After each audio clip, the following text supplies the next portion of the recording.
तो मुंबई मेट्रो देख रहे हैं आप, आपके साथ मैं हूं नवेद। और चलिए अब खबरें विस्तार से देख लेते हैं। अमूमन महीने की जो पहली तारीख होती है वो लोगों को बड़ी खुशी देती है, बैंक अकाउंट में सैलरी जो आ जाती है। लेकिन नोटबंदी के ऐलान के बाद जब आज आई पहली तारीख तो लोग बड़े परेशान हुए। सैलरी निकालने के लिए बैंकों के सामने लंबी लंबी लाइनें थी, लेकिन बैंक हो या फिर एटीएम, कैश का अकाल पड़ा था।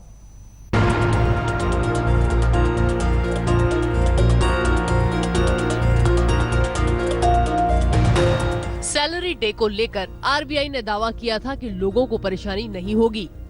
सुबह तक बैंकों में पर्याप्त कैश पहुंचा दिया जाएगा, पर ये सारे दावे खोखले साबित हुए। पूरा नवंबर क्रैश क्रंच से जूझते हुए गुजारने के बाद लोग तनख्वाह निकालने पहुंचे तो बैंकों में तैयारी नहीं थी।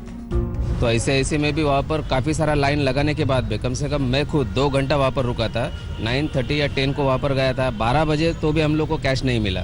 आखिरकार वहाँ का बंदा एक आया और बोले कि कैश खत्म हो गया। आप सैलरी विड्रॉ किया है सर आपने आज? हाँ, सैलरी का। एटीएम्स कहीं ट्राई किया था इससे पहले जहाँ पे? नहीं, एटीएम तो बहुत जगह बंद है जी, पर यहाँ पे अभी मैं जब आया तो चालू हो गया। यहाँ पे भी पहले कुछ कैश नहीं था बोले। बैंकों के ये हालात देखकर लोगों को डर सताने लगा है कि पूरा महीना कैसे कटेगा। I have to pay a bill.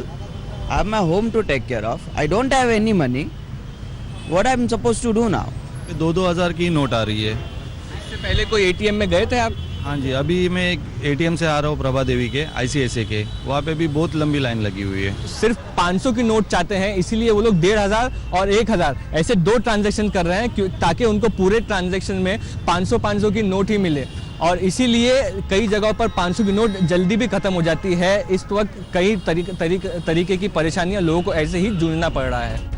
लोगों को डर था कि देर से बैंक पहुंचे तो उनका नंबर आने तक कहीं कैश ना खत्म हो जाए, पर जल्दी पहुंचने का भी कोई फायदा नहीं था। जिन बैंकों में पैसे थे उन्होंने भी 24,000 की बजाय कैश निकालने की अपनी नई लिमिट बना दी। रोजमर्रा का जो जिंदगी है उसमें बहुत हम लोग को दिक्कत हो रही है। उसमें राशन भरने का अभी 1 तारीख आया, हम लोग को कुछ नहीं कर सकते हैं। सब प्रॉब्लम हम लोग फेस कर रहे हैं। बहुतों के लिए समस्या अपने घरेलू नौकरों, ड्राइवरों को सैलरी देने की भी थी। हम पूछते हैं लोगों से कि आज जो तनख्वाह का दिन है, पे डे है, तो उन्हें क्या लग रहा है कि घर के जो काम करने वाले लोग हैं उन्हें वो किस तरह से तनख्वाह इस बार देने वाले हैं। अगर उनको हम चेक पेमेंट करें तो उनको भी हमारे जैसे कतार में खड़ा रहना पड़ेगा।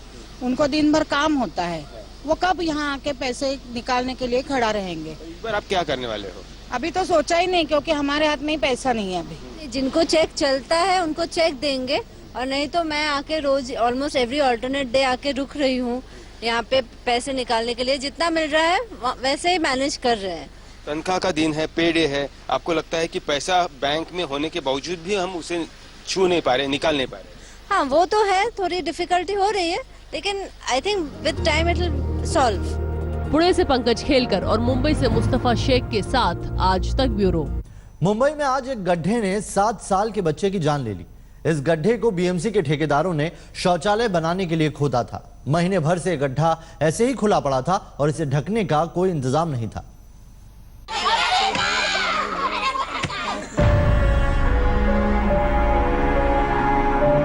मुंबई के नेहरू नगर इलाके का ये परिवार अपनी इन दुख भरी चीखों के लिए बीएमसी को जिम्मेदार मानता है। इस गड्ढे को यहाँ पब्लिक टॉयलेट बनवाने के लिए बीएमसी खुदवा रही है। इसी गड्ढे के पास सुबह 7 साल का मोहम्मद अली नाम का बच्चा खेल रहा था कि अचानक उसका पैर फिसला और वो गड्ढे में गिर पड़ा। बच्चे को अस्पताल लेकर गए, लेकिन पहले ही उसकी मौत हो चुकी थी। आया तो मैं जाने को घड़ी निकाल के दिया और उड़ी मारा मेरा। उड़ी मारा तो वो चिक्कड़ में फंस गया था पूरा। चिक्कड़ से निकाल के उसको बाहर निकाल के उसको माँ के हाथ में दिए। परिवार वालों का आरोप है कि शौचालय बनाने के लिए ठेकेदार ने पिछले 1 महीने से सड़क के किनारे ये जानलेवा गड्ढा खोद रखा था। गड्ढे की ठीक से घेराबंदी भी नहीं की गई थी और न ही यहाँ कोई सिक्योरिटी गार्ड बैठा रखा था।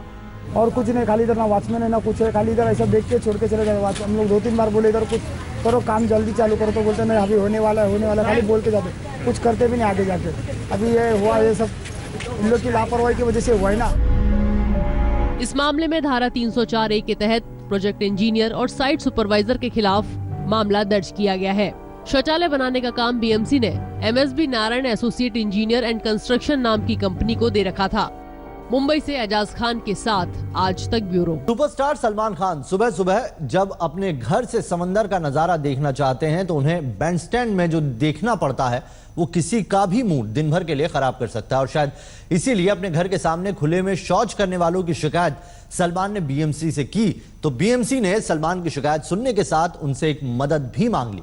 अब सलमान लोगों को बताएंगे कि खुले में शौच करने के नुकसान क्या होते हैं। सलमान खान को बीएमसी ने अपना स्वच्छ भारत अभियान का एम्बेसडर बना लिया है। हमारे देश में खुले में शौच करने की बीमारी इतनी ज्यादा है कि सुपरस्टार सलमान खान को भी सुबह सुबह अपने घर से ऐसे ही दृश्य दिखते हैं। सलमान खान जिनकी फिल्में सैकड़ों करोड़ों की कमाई करती हैं, जो मुंबई के पॉश इलाके बैंडस्टैंड में करोड़ों के फ्लैट में रहते हैं, जिन्हें देखने के लिए उनके घर के बाहर फैंस की भीड़ लगी रहती है, उन्हें भी सुबह सुबह इस समस्या से दो चार होना पड़ता है। मजबूरन कुछ दिनों पहले सलमान ने बीएमसी को खत लिखकर शिकायत की कि उनके घर के सामने लोग खुले में शौच करते हैं। मैं इस वक्त मुंबई के बैंडस्टैंड एरिया में हूं, जो बहुत ही पॉपुलर और पॉश माना जाता है, लेकिन यहां पे हज़ारों की संख्या में लोग हर रोज़ आते हैं जिनके पास बेसिक टॉयलेट की फैसिलिटी नहीं है। इस वक्त भी शाम का टाइम है, लेकिन लोग यहां पे कपड़े धो रहे हैं, अपने आप नहा रहे हैं और तरह तरह की एक्टिविटीज़ कर रहे हैं। इसी वजह से सलमान खान, जो कि इस एरिया के काफ़ी नज़दीक रहते हैं, उन्होंने बीएमसी ऑफिशियल्स को कंप्लेंट किया और उन्होंने कहा कि ये सब बंद होना चाहिए और इन लोगों को एक टॉयलेट की सुविधा देनी चाहिए। बीएमसी ने स्वच्छ भारत अभियान के तहत वायदा किया था कि पूरी मुंबई में साल के आखिर तक खुले में शौच बंद हो जाएगी, पर दिसंबर आ चुका है और बीएमसी दूर दूर तक अपने वादे पर खरी उतरती नहीं नजर आती। लेकिन जब सलमान खान की शिकायत बीएमसी के पास पहुंची तो बीएमसी ने उन्हें अपने इस अभियान का ब्रांड एम्बेसडर बनाने का प्रस्ताव दे डाला, जिसके लिए सलमान खान तैयार हो गए हैं। आंकड़ों के मुताबिक मुंबई में स्लम में रहने वालों के लिए 79,542 टॉयलेट हैं, लेकिन इन टॉयलेट को सिर्फ 37% आबादी ही प्रयोग कर पाती है। बाकियों को खुले में शौच के लिए जाना पड़ता है। बीएमसी के पिछले साल करवाए एक सर्वे के मुताबिक कोलाबा से दहिसर के बीच 117 जगहों पर लोग खुले में शौच के लिए जाते हैं और ये जगह ज्यादातर सरकारी विभागों की खाली पड़ी जमीनें हैं, जिन पर बीएमसी अब टॉयलेट बनाना चाहती है। Lot of his followers, lot of his fans are actually the right target audience, and Salman can do it because he has a way about him, you know. He won't turn around and get tough with them and say, "Hey, करेगा नहीं तो एक लाफा मिलेगा." He say, भाई साहब अब क्या कर रहे हैं, आपको शोभा नहीं देती। जल्द ही आधिकारिक रूप से सलमान खान के इस अभियान से जुड़ने की घोषणा भी कर दी जाएगी। सलमान खान बीएमसी को 5 मोबाइल टॉयलेट भी देंगे। हरदीप दुग्गल, मुंबई आज तक।